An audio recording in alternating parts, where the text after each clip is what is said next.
네, 안녕하세요. 어제 오늘 올린 제 영상에 뜨거운 댓글들이 많이 달려 있습니다.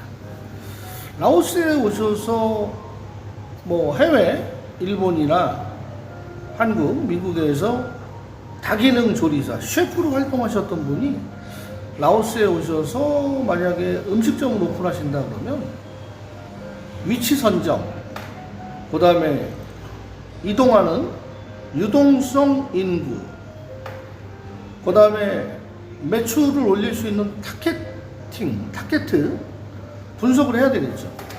또 라오스 종업원들을 잘 써서 한국이나 일본은 미국에서 했을 때처럼 그 샤프하게 돌아가는 종업원들의 시스템이 라오스에서도 가능할 것인지 그것도 분석이 끝나야 되겠죠. 최소한 벤치마킹,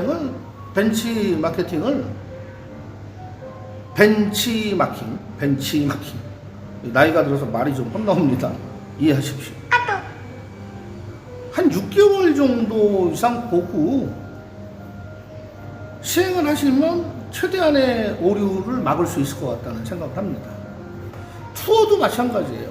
요즘 여행 투어객들이 많이 오시는데요. 여러 가지 다양한 상품을 이용해서 채널을 통해서 오십니다. 현지 와서 많이 쓸 것인가? 한국에서 다 주고 올 것인가? 이곳에 와서 안내하는 가이드가 잘하면 가이드 따라서 좀 즐겨볼 것인가? 아니면 그냥 우리는 패키지로 왔지만 우리끼리 단독 행동을 할 것인지, 현지의 가이드한테 어떠한 수익이라든지 이익금을 주지 않을 것인지 많은 생각을 하시겠죠. 근데 이왕이면 오셨으면 믿고 맡기고 즐기시는 게 좋다고 생각을 하고요. 특히 결혼 문제요.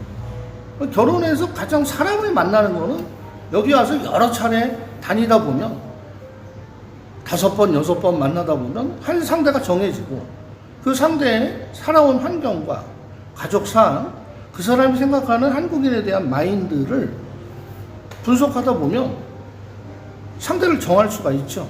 물론 시간은 필요합니다. 한 달 정도. 한 사람을 만나는데, 여러 사람을 보고 만나는데, 그 안에 초이스를 해도 한 달 정도는 걸린단 말이에요. 자, 그리고 그 사람과 마음이 들어서 언어 소통이 잘 되고 마음이 오고 가고 하면, 분명히 이제 지창금 문제가 나오거든요. 어떤 분이 한국의 결혼 대행업체에서 3,000불을 딱 제시를 했다고 해요. 그것은 어떻게 명문화되고 약관처럼 나와 있는 게 아니거든요. 3,000불에서 4,000불, 5,000불 될 수 있어요. 그것은 개개인마다 틀리고요. 신분 등급에 따라서 반드시 나눠진다는 거죠. 제가 BNTN 루앙프라방 반비행에서 경험한 바로는요. 보통 지참금을 라오스가 모계사회, 여성이 경제권을 주도하고 여성으로 인해서 가정이 살아가는데 그 여성이 외국인과 결혼하면 최하 5,000불 정도는 요구를 다 했어요. 서민들 기준했을 때. 그리고 예식 비용, 동네 사람들 불러서 잔치 하루 이틀 하는데 한 2,000불 정도 들고요. 더 성대하게 하면 돈이 더 들어가겠죠. 그리고 꼭 그 얘기를 하더라고요. 신부나 부모님, 금목걸이, 팔찌, 귀걸이, 금을, 여기서 텅이라고 하는데 그걸 꼭 사줘야 됩니다.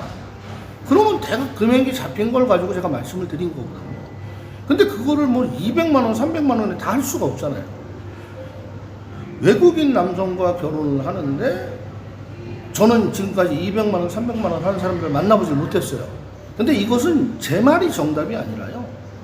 사람마다, 개개인마다 다 틀린 이야기를 하고 있는 겁니다.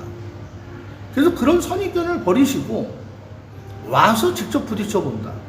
근데 가장 중요한 얘기 하나가요, 여기서. 내가 지금까지 한국에 살면서 인색하게 살았다. 돈 모으면 살았다. 돈 안 쓰면서 어떻게 실질적으로 살았다.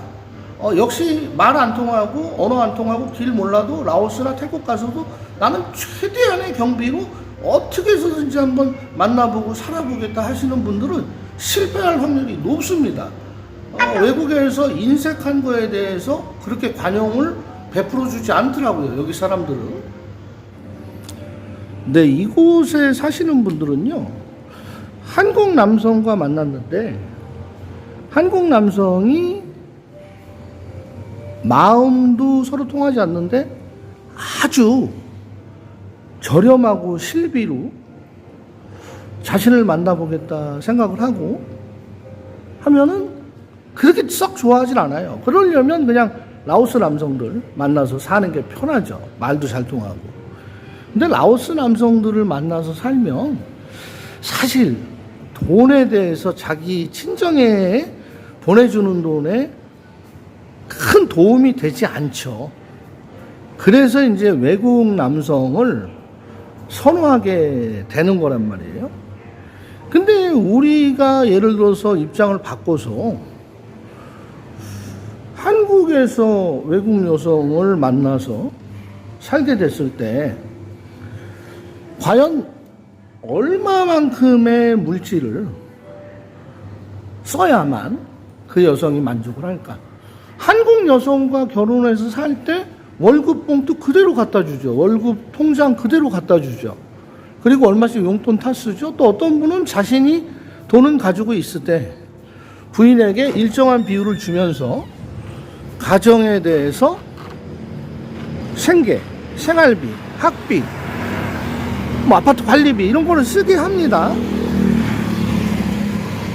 외국에 와서 외국 여성과 살면서 뭐 한 달에 50만 원 도와줬다, 100만 원 도와줬다. 제가 이 얘기에 다 댓글로 좀 폭탄을 맞았어요. 아니 그렇게 줄 거면 뭐하러 외국인 여성이랑 살아요? 근데 그렇게 안 줄 거면 한국인 여성이랑 또 어떻게 살 수도 없잖아요. 그 10배를 줘도 한국인 여성들은 생각들이 지금 옛날 같지 않단 말이에요. 그래서 제가 가장 중요한 거는요, 오셔서 비즈니스를 하시던 여행 투어를 하시던 좋은 여성을 만나서 새 살림을 차리시던 자신의 마인드가 굉장히 중요하다는 거예요. 이런 꽃다발 안기면서 성취할 수 있고 좋은 나의 짝을 만날 수 있다면 마음을 강팍하게 하지 마시고요, 완악하게 하지 마시고 좀 너그럽게, 그런 분은 반드시 성공을 했어요. 할 수 있고요. 근데 이제 나이가 제가 지금까지 경험한 바로는요, 50대 중후반 분들은 제 말을 이해하고 그쪽으로 잘 따라오시더라고요. 근데 60대 중반, 60대 후반, 70대 정말로 여기서 결혼을 하시기에는 여건과 조건이 정말 안 좋으신 분들은 몰라요. 1950년대 한국전쟁 이후에 태어나신 세대분들이 대한민국의 발전에 큰 기여를 한 세대인 거는 분명한데요, 상당히 짚고 넘어가고 확인하고 두들기고 돌다리 두들기고 가는 그런 게 굉장히 강해요. 그러니까 좋게 얘기하면 신중하시고요, 조금 안 좋게 표현하면 의심, 색안경을 끼고 많이 보신다는 거예요. 저 오토바이에도 지금 나이 드신 분이 젊은 여성과 오토바이 타고 지나갔습니다.